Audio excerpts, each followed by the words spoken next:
Hello students, कैसे हो आप सब? Happy, better? ओके, तो let us start our topic bill of exchange. First of all we are going to explanation of 3 term related to bill of exchange. First term is bill at site.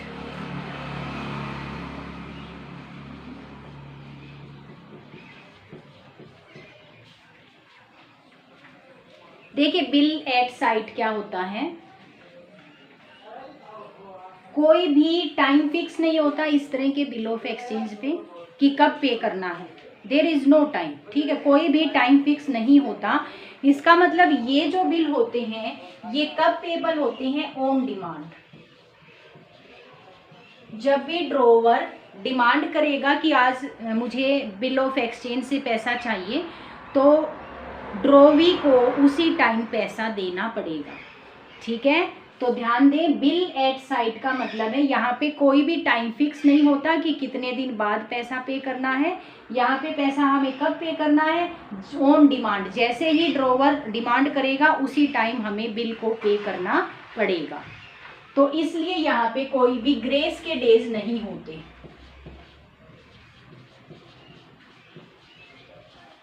हमने बोला है ना कि जब हम 3 दिन grace के देते हैं बिल ऑफ एक्सचेंज की डेट पे, लेकिन यहाँ तो कोई टाइम ही फिक्स नहीं है. जिस दिन डिमांड किया जाएगा उसी दिन पेमेंट होगी. तो इसका मतलब यहाँ पे कोई भी ग्रेस के डेज नहीं दिए जाएंगे. किस पे? Bill at sight. First term है हमारा बिल एट साइट. दूसरा है हमारा बिल आफ्टर डेट. जो सेकंड टर्म है वो है हमारी बिल आफ्टर डेट. जो बिल आफ्टर डेट है, a bill is payable at a fixed period. इसका टाइम फिक्स होता है. टाइम तो फिक्स होता है, लेकिन जो टाइम हम कैलकुलेट करते हैं वो कब से स्टार्ट होता है ये ध्यान देना है आपको. द पीरियड, टाइम जो पीरियड है, begin to run from the date of drawing the bill. कब स्टार्ट होता है? जो डेट है, जो टाइम है, जो टाइम स्टार्ट होता है begin from drawing A bill. जैसे ही ड्रॉवर बिल लिखता है, ड्रॉ करता है, टाइम पीरियड उसी दिन से स्टार्ट हो जाता है.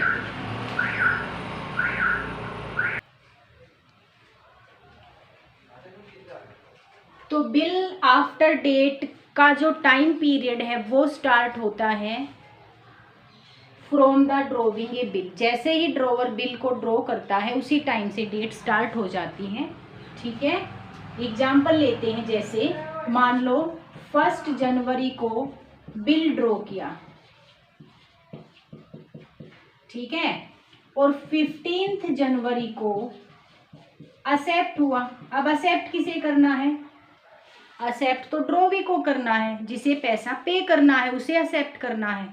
लेकिन सेलर ने तो 1 जनवरी को बिल बना दिया था, परचेजर ने 15 जनवरी को एक्सेप्ट किया है बिल को. तो जो जब हम मान लो ये 2 मंथ का है, टाइम पीरियड 2 मंथ का है. ठीक है, तो अगर हमारा बिल आफ्टर डेट है तो इसकी जो डेट है वो 1 जनवरी से स्टार्ट हो गई, 2 मंथ के लिए है. तो 1 जनवरी से 1 फेब, 1 महीना हो गया. 1 फेब से 1 मार्च 2 महीने हो गए. और 3 दिन ग्रेस के दे दीजिए. 3 दिन अगर हम इसमें ग्रेस के ऐड कर दें तो ये हमारा 4 मार्च आ जाएगा. 4 मार्च. तो ड्यू डेट हमारी कितनी हुई? 4 मार्च. इसका मतलब जो टाइम स्टार्ट हुआ है बिल का वो उस दिन स्टार्ट हो गया जिस दिन ड्रॉ किया गया है बिल, जिस दिन सेलर ने लिखा है. और एक हमारी जो टर्म आती है वो आती है हमारी bill after site. Bill after site.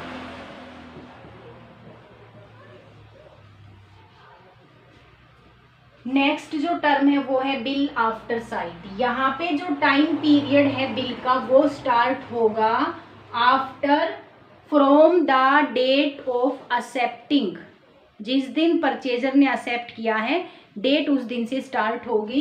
तो यहाँ पे जो टाइम पीरियड है, टाइम पीरियड बिगिंस होता है, स्टार्ट होता है हमारा from accepting the bill, from the date of accepting.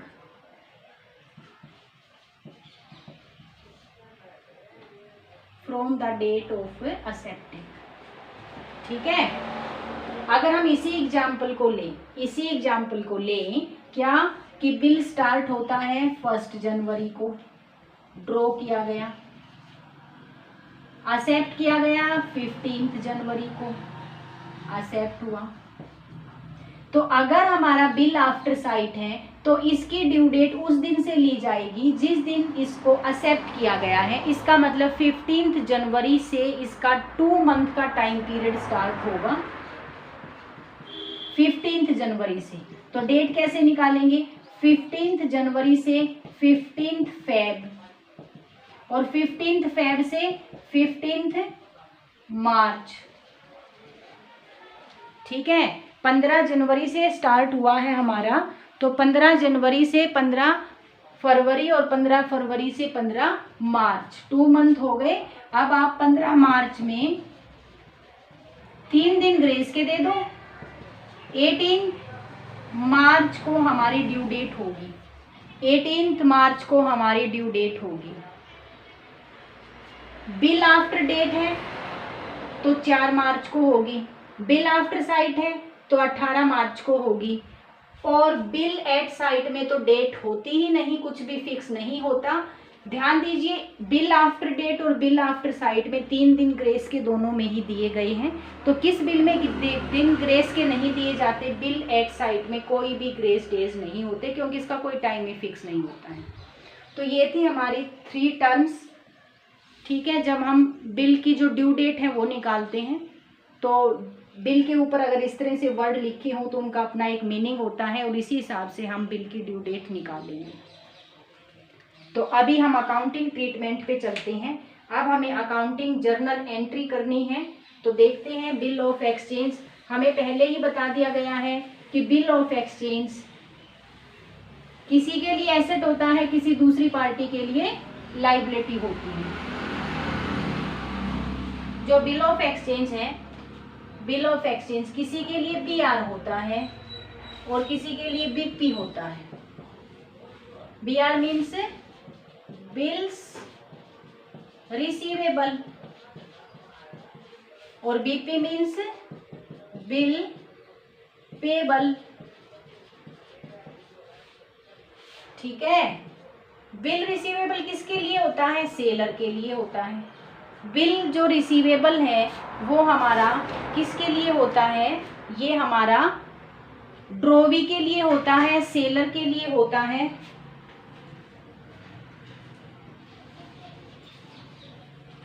जिसे हम ड्रोवर भी बोलते हैं, ड्रोवर के लिए होता है। और बिल्स पेबल हमारा किसके लिए होता है, परचेजर के लिए होता है, और इसे हम ड्रोवी भी बोलते हैं, ड्रोवी जिसके ऊपर लिखा जाता है। बिल ऑफ एक्सचेंज सेलर के लिए एसेट होता है, बिल ऑफ पेबल परचेजर के लिए लायबिलिटी होती है, भुगतान करना है, लायबिलिटी होती है। तो किसी के लिए एसेट और किसी के लिए लायबिलिटी।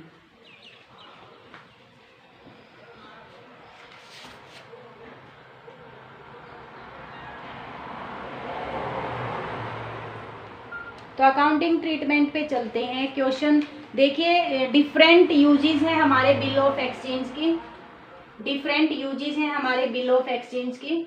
तो सबसे पहले यूजेस करते हैं, कौन कौन से यूजेस हैं, किस किस तरह से हम ट्रीट कर सकते हैं अपने बिल ऑफ एक्सचेंज का। Uses of bill of exchange,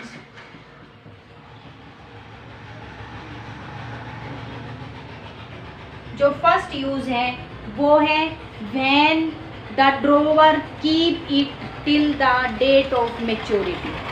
first case क्या है, जो ड्रोवर है में कीप बिल ऑफ एक्सचेंज के लिए मैं इट यूज कर रही हूँ, कीप इट अपने ही पास रख लेगा, ठीक है। बिल ऑफ एक्सचेंज को कब तक रखेगा, टिल द ड्यू डेट,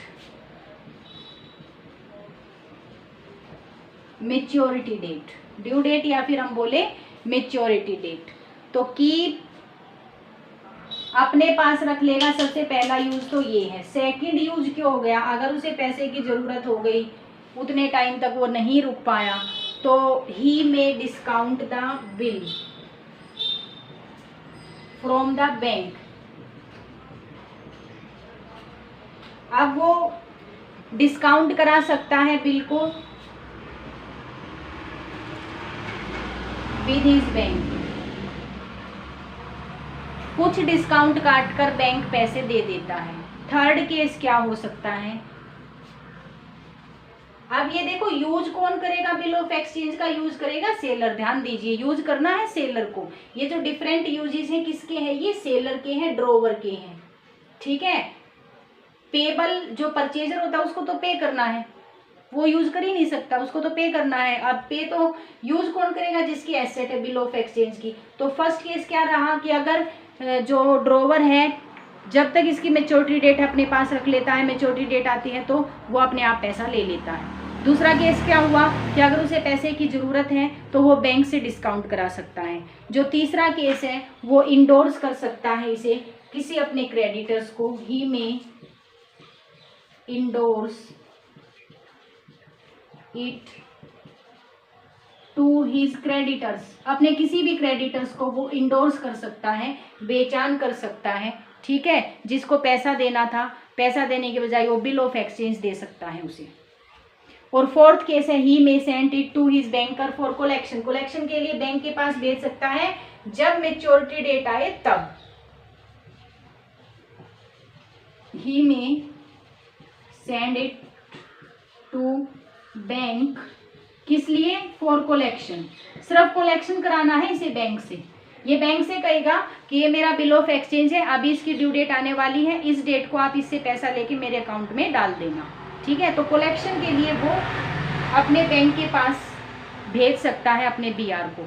तो ये थे हमारे देयर आर 4 यूजेस, और ये यूजेस किसके हैं, सेलर के हैं, ड्रोवर के हैं। ध्यान दीजिए, ड्रोवर ही यूज करेगा। क्या यूज कर सकता है, या तो बिल ऑफ एक्सचेंज को अपने पास रख सकता है, या बैंक से डिस्काउंट करा सकता है, या किसी क्रेडिटर को इंडोर्स कर सकता है, या फिर बैंक में कलेक्शन के लिए भेज सकता है। There are 4 uses. तो आज हम करेंगे first case, when the drawer keep the bill of exchange till the due date, अपने पास रखता है। आज हम करेंगे फर्स्ट केस, जब ड्रोवर अपने पास रखता है बिल ऑफ एक्सचेंज को।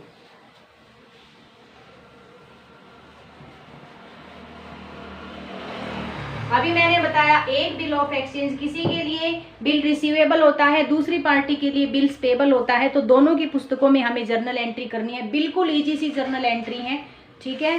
साथ साथ ही याद हो जाएंगी। सबसे इजी सी एंट्री इस चैप्टर में है हमारा, तो मैं बीच में लाइन लगा देती हूँ। यहाँ मैं किसकी पुस्तकों में करूँगी, ड्रोवर की। ड्रोवर कौन होता है, सेलर होता है। यहाँ मैं करूँगी ड्रोवी की पुस्तकों में, ड्रोवी कौन होता है, परचेजर होता है, ठीक है। फर्स्ट एंट्री देखिए, अगर बिल ऑफ एक्सचेंज को जो सेलर ड्यू डेट तक अपने पास रखता है, हम कर रहे हैं केस नंबर 1, तब अकाउंटिंग ट्रीटमेंट सबसे पहले जब सेलर क्या करेगा, सेल करेगा, ठीक है। तो हम यहाँ एज्यूम कर लेते हैं कि इसका तो नाम x है और इसका नाम y, ठीक है। अब एंट्री करते हैं, x ने सेल किया y को, जब सेल करेगा तो x क्या एंट्री करेगा, और हमें ये तो पता ही ये क्रेडिट ट्रांजैक्शन है तभी आएगा बिल ऑफ एक्सचेंज। तो y debit to sales account, first entry. y अपनी पुस्तकों में क्या एंट्री करेगा, y ने तो परचेज किया है, तो y अपनी पुस्तकों में एंट्री करेगा purchases account debit, purchases account debit to x, ठीक है। y अपनी पुस्तकों में क्या करेगा, purchases account debit to x, अब सेकंड जो है हमारा, सेकंड एंट्री, सेल हुई, एक्स ने क्या किया, वाई के ऊपर बिल लिख दिया, वाई ने क्या किया, बिल को एक्सेप्ट कर लिया और एक्स को दे दिया।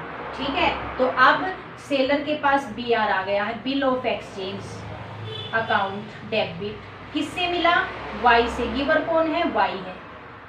वाई अपनी पुस्तकों में क्या करेगा, वाई ने तो बिल को एक्सेप्ट किया है, इसके लिए तो बीपी है, बीपी लायबिलिटी क्रेडिट होती है, किसे दे रहा है, एक्स को, तो X debit to bills payable. ध्यान दीजिए यहाँ पे बी आर है, यहाँ पे बीपी है।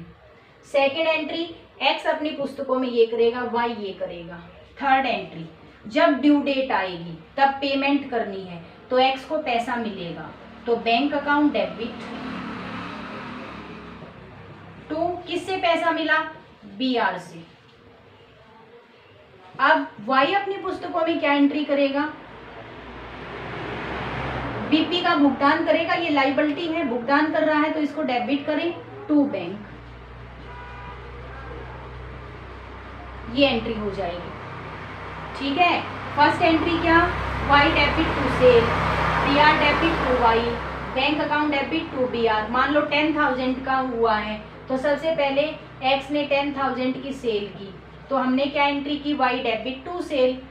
फिर एक्स ने क्या किया, एक बिल लिख दिया है 10,000 का वाई पर, तो जब बिल एक्सेप्ट होके वाई के एक्स के पास आएगा, तो एक्स अपनी पुस्तकों में एंट्री करेगा कि मेरे पास बी आर आ गया है, तो B R debit to Y. जब ड्यू डेट आएगी तो एक्स को पैसा मिलेगा और एक्स अपनी पुस्तकों में एंट्री करेगा, bank account debit to B are.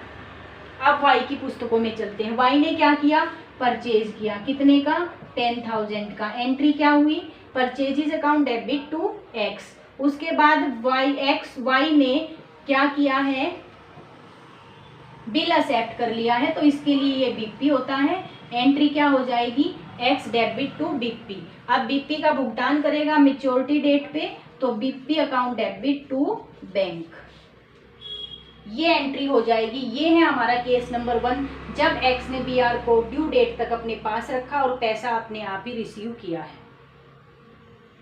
तो पहले सेल की, बी आर की, फिर पेमेंट की।